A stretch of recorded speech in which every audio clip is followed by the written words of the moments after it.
शहजादी vice में खुशामदीद। आज का अनवान है खौफनाक शाम। अस्सलामुअलैकुम, मैं आपकी होस्ट सालिहा राना और आप देख रहे हैं शहजादी वाइस। तो चलिए आज की कहानी शुरू करते हैं और जानते हैं इस खौफनाक शाम के बारे में। ये इस खौफनाक शाम का जिक्र है जिसकी याद आते ही मेरे रोंगटे खड़े हो जाते हैं। इस शाम के असरात मेरे जहन पर अभी तक ताज़ा हैं। हम घर वालों ने अपनी छुट्टियां पहाड़ी इलाके में झील के किनारे से कुछ दूर वाक़या अपने मकान में गुजारने का प्रोग्राम बनाया। दानियाल छुट्टियां गुजारने घर आ चुका था। हम सब घर वाले अपने झील वाले मकान में अगले दिन मुंतकिल हो गए। दोपहर के 3 बज चुके थे। दानियाल ने मुझसे तैराकी की इजाज़त ली और अपने मकामी दोस्त कामरान के साथ तैराकी के लिए झील की तरफ चला गया। हमारे मकान के बिल्कुल मुखालिफ सिमत में डॉक्टर फयाज का घर था। वो भी चंद दिनों के लिए आए हुए थे। इनके साथ इनकी बीवी और बेटी भी आई हुई थी। मैं ड्राइंग रूम में पढ़ने में मसरूफ़ था। डॉक्टर फयाज अपने घर से बाहर निकलकर दूरबीन के साथ झील के खूबसूरत नज़ारे को देख रहे थे। अचानक इनकी नज़र ने दूरबीन की मदद से झील में एक गैर वाज़ेह सी हरकत देखी, लेकिन उन्होंने इसे कोई अहमियत ना दी। अगले ही लम्हे वो दूसरे नज़ारे देख रहे थे। कुछ ही देर बाद जब डॉक्टर फयाज ने दूरबीन की मदद से दोबारा झील को देखना शुरू किया तो इनके होश उड़ गए। उन्होंने अपनी बीवी और बेटी को आवाज़ दी। इनकी बीवी और बेटी भागती हुई आई, इनके पास पहुंच गईं। वो खौफनाक मंजर देखकर इनकी भी चीखें निकल गईं। झील में दानियाल अपने दोस्त कामरान के साथ तैर रहा था। कामरान दानियाल से बहुत आगे था। दानियाल अपना मुंह पानी में डाले बिल्कुल साकत होकर तैर रहा था। कामरान ने जब शोर सुना तो किनारे की तरफ बढ़ने लगा कि शायद डॉक्टर फयाज इन्हें बुला रहे हैं। दानियाल इनकी आवाज़ ना सुन सका क्योंकि इसका मुंह पानी में था।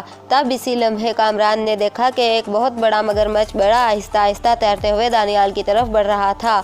दानियाल को अपनी तरफ बढ़ते हुए खतरे का कोई एहसास न था। वो बड़े मज़े से तैर रहा था। शोर मचाने की वजह से मगरमच्छ तकरीबन 11 फुट लंबा था। एक लम्हे के लिए रुका और फिर दोबारा दानियाल की तरफ बढ़ना शुरू हो गया। दानियाल के पाँव फ्लैप पर तैरने वाले जूते थे, जिसकी वजह से वो पानी में बड़े मज़े से तैर रहा था। अचानक मगरमच्छ ने दानियाल पर हमला कर दिया। दानियाल इस गैर मुतवक्का हमले से बौखला गया। इसे फौरी तौर पर पता न चल सका कि आखिर किस चीज़ ने इस पर हमला किया था। मगरमच्छ ने दानियाल के सर को अपने जबड़ों में लेने की कोशिश की। दानियाल पीछे की तरफ हटा, मगर फिर भी मगरमच्छ का दांत इसके सर को जख्मी कर दिया। इसके सर से खून बहने लगा। इतने खौफनाक मगरमच्छ को देखकर दानियाल के होश उड़ गए। वो जितनी तेज़ी से तैर सकता था किनारे की तरफ तैरना शुरू कर दिया। डॉक्टर फयाज ने इस खौफनाक मगरमच्छ को दानियाल की तरफ बढ़ते हुए देखा। मैं इस वक्त ड्राइंग रूम में बैठा किताब पढ़ रहा था। कामरान के शोर मचाने की आवाज़ सुनाई दी। मेरा दिल धड़क उठा कि शायद दानियाल को कुछ हो गया है। जब वो अंदर दाखिल हुआ तो इसके चेहरे को देखकर मुझे पता चल गया कि कोई खौफनाक वाक़या पेश आ चुका है। मेरा सांस भी रुक सा गया। कामरान ने बुखलाए हुए लहजे में मुझे मगरमच्छ के मुतालिक बताया। मैंने फौरी तौर पर खिड़की में से दानियाल को देखा। वो जितनी तेज़ी से तैर सकता था तैर रहा था। इसके पीछे एक बहुत बड़ा मगरमच्छ भी इतनी ही तेज़ी से इसकी तरफ बढ़ रहा था। इतना बड़ा मगरमच्छ मैंने अपनी ज़िंदगी में पहले कभी नहीं देखा था। मैं इंतहाई तेज़ी के साथ बाहर निकला और झील की तरफ दौड़ा।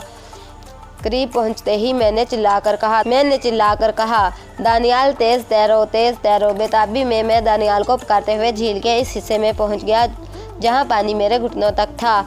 मैं इस पहाड़ जैसे मगरमच्छ के तमाम दांत देख सकता था। इसके जबड़ों में दानियाल बड़ी आसानी से आधा समा सकता था। अब दानियाल मेरे बिल्कुल करीब पहुंच चुका था। मैंने दानियाल का बाजू पकड़ा ही था कि इसी लम्हे मगरमच्छ ने दानियाल की टांग अपने जबड़े में दबा ली। मैं समझ गया कि दानियाल की एक टांग तो गई। अब एक खुली जंग थी जो मेरे और इस खौफनाक मगरमच्छ के दरमियान शुरू हो चुकी थी। मेरे दोनों हाथों में दानियाल का बाजू और मगरमच्छ के जबड़े में दानियाल की टांग थी। हम दोनों जितनी ताकत से दानियाल को खींच सकते थे खींच रहे थे। इस जोर आजमाई के दरमियान बेबसी से फंसा हुआ दानियाल था। इस खौफनाक जंग में हमारे हक में सिर्फ एक रास्ता था, एक उम्मीद थी। 18 इंच टांग का वो हिस्सा जो मगरमच्छ के मुंह में दबा हुआ था, वो टांग फ्लैपर समेत मगरमच्छ के मुंह में थी। मेरे नज़दीक इस जंग में फ्लैपर बहुत अहम किरदार अदा कर सकता था। अचानक मगरमच्छ के जबड़े में से दानियाल की खूनआलूद टांग आज़ाद हुई और फ्लैपर मगरमच्छ के मुंह में ही रह गया।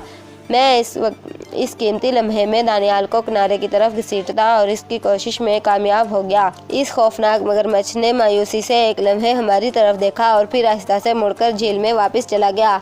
दानियाल 6 हफ्ते अस्पताल रहा, जहां इसकी बुरी तरह जख्मी टांग और सर गहरे जख्म की सर्जरी की गई।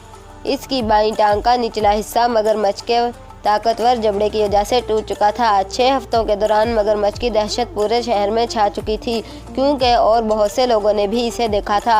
हुकूमत की तरफ से इसे मारने का इंतज़ाम किया गया। पहला शिकार होने वाला एक मगरमच्छ मादा थी और वो तकरीबन 6.5 फुट लंबी थी, मगर लोगों का कहना था कि वो ये मगरमच्छ नहीं जो उन्होंने देखा था। अगले चंद दिनों में शिकारियों ने एक और बड़े मगरमच्छ का शिकार किया, जिसकी पैमाइश पर इसकी लंबाई 11 फुट से ज़्यादा निकली और वज़न 5.5 मन से ज़्यादा था, जो कि एक रिकॉर्ड था। यकीनन यही वो मगरमच्छ था जिसके हाथों दानियाल मरते मरते बचा था। 2 माह के अरसे में दानियाल मुकम्मल तौर पर तंदुरुस्त हो चुका था। दानियाल के गहरे काले बालों ने इसके सर के ज़ख्म का निशान छिपा लिया था, जबकि टांग के ज़ख्म दानियाल की जुराबों ने छिपा लिए थे। दानियाल के दाएं बाजू पर 3 छोटे छोटे घाव थे, जो दानियाल को कभी बुरे नहीं लगे थे, क्योंकि ये मोहब्बत के निशान थे। ये मेरे नाखूनों के निशान थे जो दानियाल के बाजू में इस वक्त पेवस्त हो गए थे जब मैं दानियाल को किनारे की तरफ खींच रहा था। इस खौफनाक वाक़ये के याद आते ही मेरे जिस्म में खौफ की एक लहर दौड़ जाती है। ख़त्म शुद। तो अगर आपको ये वीडियो थोड़ी सी भी पसंद आई है तो इस वीडियो को शेयर ज़रूर करें। अगर आप इसी तरह की मज़ीद अच्छी वीडियोस देखना चाहते हैं तो हमारे चैनल को सब्सक्राइब करें, लाइक करें, शेयर करें, कमेंट करें। Keep watching Shahzadi voice. अस्सलामु अलैकुम। पाकिस्तान जिंदाबाद।